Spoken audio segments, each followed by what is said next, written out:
We have two items on for this evening. The first item will be a review or an update to our 2019-20 preliminary budget. Both Dr. Recker and I will be tag teaming again tonight on the updates for the budget for this evening. So I want to begin by letting the board and the public know that we will be loading all of the budget presentations onto our website. If you go onto the website, on the left-hand side, you see quick links, and we will actually have the recorded presentation with the PowerPoint connected to it on there for the public or anyone else to view. So as Dr. Whiteleather said, we have some updates. We have some good news this evening. We wanted to start with this. If you recall, this is a slide that we shared with you last time we met, and showing that the increase in expenditures is roughly $4.3 million or 4.82%. So as you can see here, this slide represents primary cost drivers within our budget, going from the top line being the largest cost driver for next year's budget down to the least costing driver of our budget. As you can see, the total of all these items is listed represents a little over $4 million. So almost the entire increase, as Dr. Riker reflected on the first slide, is made up of these handful of items on our budget for next year. Just to elaborate a little further on that, many of these line items do not have a lot of flexibility within them. For instance, we did talk last time at salaries. We do have 3 additional professional staff members in there. That could be an adjustment of roughly $300,000 between salary and benefits. Transportation is pretty well locked in, as is charter school special education. Dr. Whiteleather and I are going to talk about an adjustment to CIT. Debt service is an item that you could get rid of, but remember we talked about staggering in our debt service for down the road when we know we're going to have a hiccup and increase in there. So to lower that impact at that point, we've been adding roughly $42,000 each year as increments into the budget.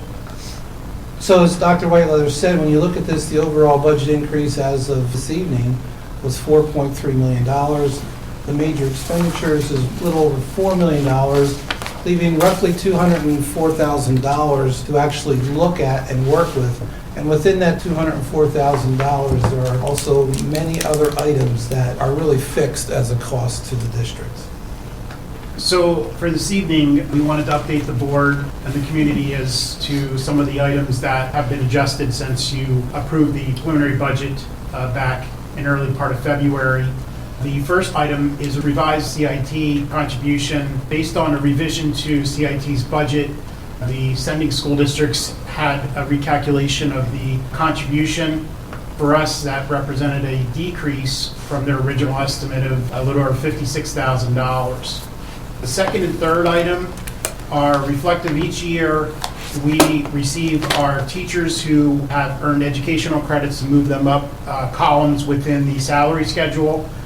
Based on all of the submissions from our professional staff, the increase above and beyond what we originally had anticipated on the initial development for salaries is an additional $18,713. Along with that is the FICA, Social Security, Medicare contributions, as well as the retirement, the PSERS contributions, which are driven by the salary increases to the tune of $7,700. So when we net all these numbers together, the overall adjustment is actually a decrease to the budget of almost $30,000. So on the revenue side, we got some very good news also. We're looking at the change in local tax assessment, which would be an increase in revenue of roughly $200,000. As Dr. Whiteleather mentioned in the previous slide, there is an increase to FICA and PSERS, but we do get half of that back as reimbursement. So the revenue will go up $3,800 for that. We're receiving currently very good and trending very good interest earnings, so we're able to increase that line item by $150,000.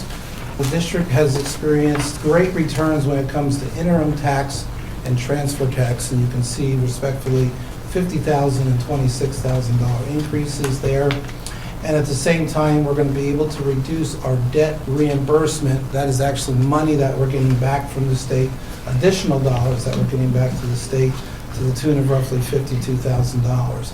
So overall, we are able to modify for this evening our revenues to a tune of $480,000 plus.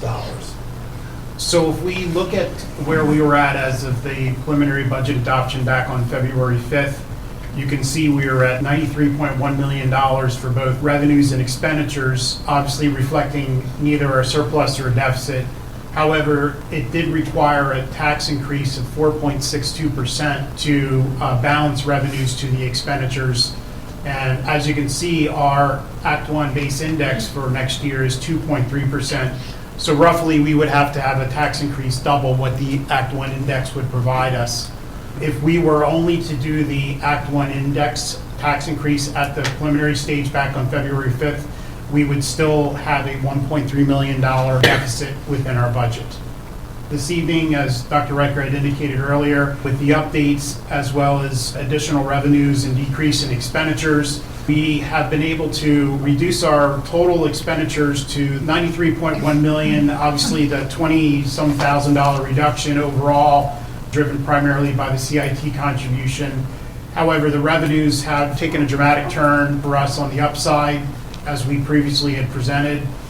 Right now, if we were to do an Act 1 index tax increase of 2.3%, we've been able to reduce the deficit from $1.3 million to $770,000 roughly. If we were to do a tax increase, which obviously we would have to comply with Act 1, in order to balance the budget, it would require a 3.65% increase. But overall, I think this represents a pretty significant reduction in the amount of deficit that the budget had from February 5th to this evening. We will continue to provide this information. We would like every taxpayer in the district that's eligible for this to take advantage of this benefit. And once again, this is the property tax rebate. As we mentioned last time, you can see in the middle of the criteria for individuals that would qualify. And if you know of anyone that may qualify, we ask that you ask for them to reach out to the business office, and the staff in the business office will be more than happy to help them fill out and complete the paperwork for the property tax rebate. And with that, that's our update for this evening. So we have some good movement. We know we have some additional work to do. And I want to thank you and ask if there's any questions at this time.